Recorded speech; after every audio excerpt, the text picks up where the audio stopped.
Qu'est-ce que je suis devenu? C'est la question que tu vas te poser après avoir vu une image qui te marquera à vie. Quelques minutes auparavant, tu rencontrais un génie, comme dans Aladdin, qui te permettait d'exaucer 3 de tes vœux. Malheureusement, ce génie, il fait la star un peu. Ça veut dire que tu peux pas lui demander de l'argent, tu peux pas lui demander des biens matériels comme des maisons, des paysages, etc.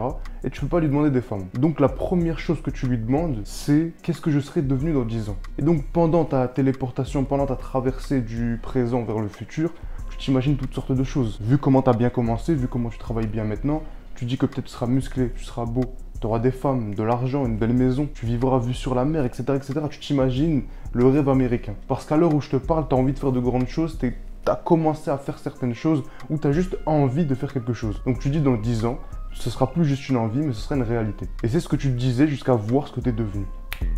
En un claquement de doigts, le génie te ramène dans un appartement délabré, complètement sale, une vision d'horreur. Ça sent pas bon, ça te pique le nez, c'est pas beau, il y a certains cafards, certains insectes, pas un bel endroit dans lequel vivre. Ensuite, tu vois sur le canapé un homme d'à peu près 27-30 ans, qu'on pourrait considérer comme obèse, une peau grasse et plus beaucoup de cheveux sur la tête. Tellement cette personne ne te ressemble pas, en aucun cas tu te dis que c'est toi. Et donc tu commences à faire le tour de la maison, à la recherche de quelqu'un qui pourrait peut-être te ressembler. Pourquoi le génie t'amènerait dans l'appartement de quelqu'un que tu ne connais pas? Et en faisant le tour de l'appartement, tu te rends compte déjà que l'appartement est de plus en plus sale, mais surtout qu'il n'y a que ce gros-là. Et plus tu regardes cette personne, plus tu te rends compte qu'en fait c'est toi. Tu te rends compte que cette hideuse personne est en fait la personne que tu es dans 10 ans. Peut-être comme Oussama Hamar, tu te dis peut-être je suis gros, pas beau, gras, moche, mais j'ai l'argent. T'as vu l'appartement, tu sais que l'appartement il est pas beau, tu sais très bien que le mec qui habite là il est pauvre, mais t'as des espoirs, t'as envie de croire en quelque chose. T'as pas envie de te dire que dans 10 ans t'as raté complètement ta vie. Tu fais le tour de l'appartement sale, à la recherche peut-être d'objets de valeur, comme des montres, des billets, des beaux vêtements. En faisant vite fait le tour, tu vois rien du tout.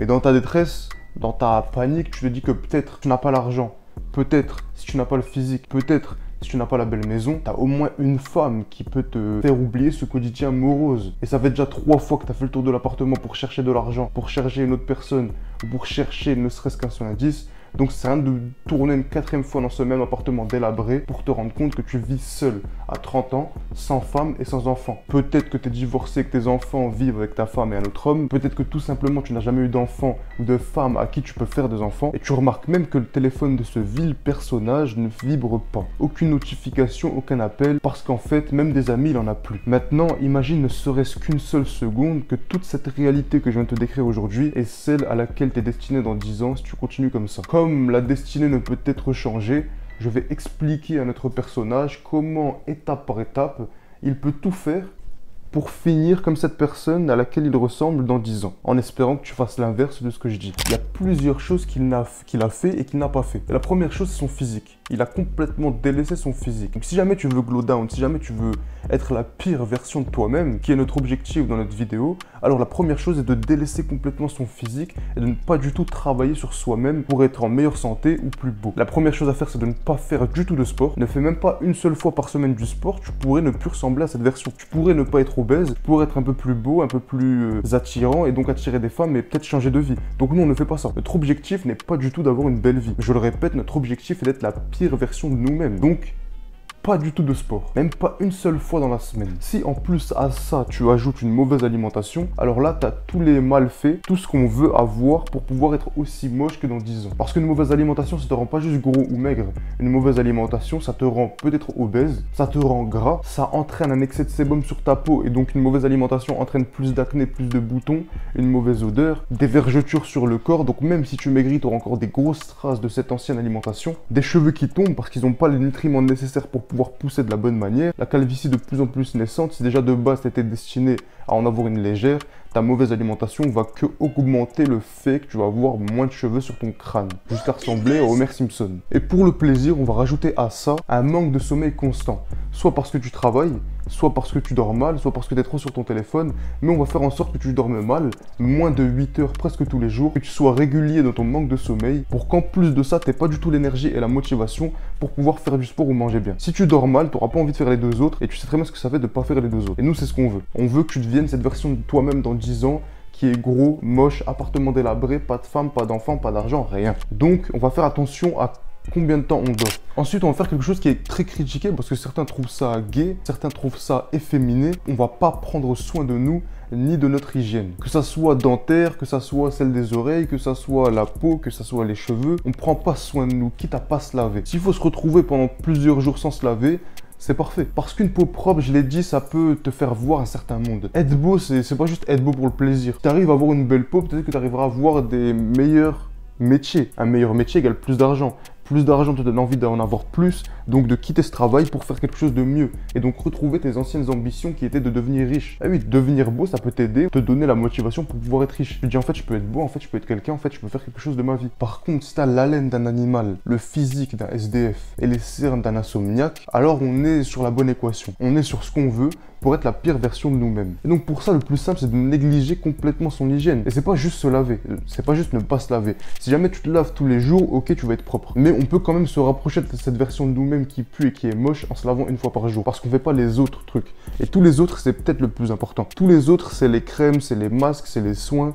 C'est tout ce qui fait qu'on est un peu plus frais que d'habitude. Si jamais tu vois que tu as des cernes, tu mets des masques anti-cernes. Si jamais tu vois que tu as la peau un peu grasse, tu fais des soins, tu mets des masques, etc. De quoi avoir la peau propre. Si jamais tu fais ça, tu vas pas te rapprocher de la pire version de toi-même. Tu vas commencer à être beau. Donc, faut oublier ça. Donc, tu peux continuer à faire comme la plupart des gens et dire que c'est gay de prendre soin de soi, de dire que c'est gay de mettre des crèmes, de prendre soin de sa peau. Et donc, tu peux ressembler à un SDF. Tu peux écouter ces gens qui te disent de ne pas prendre soin de toi, de ne pas prendre soin de ton hygiène parce que c'est efféminé. Et donc, tu peux, comme eux, ressembler à un SDF pour pouvoir, je le répète, être la pire version de nous-mêmes. Maintenant qu'on a ce physique de clochard, maintenant qu'on a le pire physique qu'on puisse avoir de nos vies, il nous faut qu'on rentre dans la psychologie et le matériel. Donc, la première chose à faire est de s'enfermer chez soi et de s'isoler complètement du reste de la population. Parce que si tu sors, tu vas avoir des occasions de faire des contacts, tu vas avoir des occasions de parler avec des gens, peut-être trouver un travail, peut-être trouver des contacts qui t'aideront dans tes ambitions. Moi, par exemple, c'est en allant dehors, c'est en parlant avec des gens que j'ai lancé ma chaîne YouTube. C'est en continuant à sortir, en ayant des choses à raconter, que j'ai continué mes vidéos, que j'ai eu envie de faire plus de vidéos. De là, j'ai réussi à trouver un monteur, j'ai réussi à trouver des gens qui me donnaient des idées de vidéos. Tout ça qui me poussait à faire plus de vidéos. Si jamais je m'étais enfermé, je m'étais isolé, alors là, j'aurais pu devenir la pire version de moi-même. Parce que j'aurais pas trouvé toutes ces personnes qui m'auraient poussé à faire encore plus de vidéos. Et donc, si je continue encore comme je fais d'habitude à sortir, à parler avec des gens, à ne pas m'enfermer chez moi et vivre comme un humain normal, alors je vais continuer les vidéos, je vais faire de meilleures vidéos, je vais devenir de plus en plus grand, de plus en plus impactant et on va pas se rapprocher de la pire version de moi-même. Donc il faut s'enfermer chez soi, éviter complètement le contact avec les humains. S'il faut, tu restes connecté sur une play, sur Discord, tu fais que de jouer tout le temps, tu vois jamais de vrais humains en face de toi. Si un mec il veut que tu sortes, tu dis non, je préfère qu'on joue à la play, viens on joue à FIFA, mais tu sors pas de chez toi parce que un pied dehors, c'est une opportunité de pouvoir retrouver tes ambitions d'avant, de pouvoir avoir envie d'être riche et même de pouvoir trouver un contact qui va t'aider à devenir riche. Donc il faut pas sortir, il faut rester chez soi et augmenter, ou plutôt baisser le risque de pouvoir réussir. Et le dernier, c'est la dernière balle. Le dernier, c'est ce qui est fait pour nous éteindre, c'est de s'enfoncer dans une ou plusieurs addictions. Et ça, il y en a des centaines et des centaines. On a la drogue, on a l'alcool, on a les jeux vidéo, on a la masturbation, on a les jeux d'argent, etc., etc. Trouve une ou plusieurs addictions, tu rentres dedans à 200%. Et de là, tu auras cette chose qui va te tirer vers le bas tout au long de ta vie. À chaque fois que tu vas vouloir monter, si tu fais tout ce que je t'ai dit avant et en plus de ça, tu as une ou plusieurs addictions, tu auras tous ces fils qui vont te tirer vers le bas. Donc à chaque fois que tu vas vouloir monter, à chaque fois que tu vas vouloir avancer vers tes objectifs, tu as ces addictions qui vont dire attends, viens on reste en bas, viens on fume une fois, viens on boit une dernière fois, viens on fait ça une dernière fois. On fait une dernière addiction, juste une dernière fois. Après tu perds, que ce soit de l'argent, tu perds ton temps, tu perds ta santé, etc. Et le jour où tu vas retrouver peut-être tu as encore une motivation, tu vas vouloir monter, tes mêmes addictions vont encore te tirer vers le bas. Et quand tu seras bien en bas, tu vas dire j'ai envie d'arrêter, mais l'addiction va revenir parce que tu sais très bien comment ça marche une addiction. Si jamais t'essayes pas de la combattre, tu as juste envie d'arrêter, t'arrêteras jamais. L'intention c'est bien, mais il faut faire quelque chose. Tu as envie d'arrêter la drogue, mais tu traînes avec des gens qui se tuent au shit, c'est logique que tu as encore envie de fumer. C'est même eux qui vont t'inciter à fumer. Ils vont dire tiens, prends ton P2, tiens, tire sur eux. Tire s'il te plaît. Toi je vais dire non, j'ai envie d'arrêter, ils vont dire vas-y, tiens. Toi tu vas dire ah ok c'est vrai, vas-y merci. Donc si tu fais exactement ce que j'ai dit dans ces 4 étapes, alors comme convenu, tu deviendras la pire version de toi-même.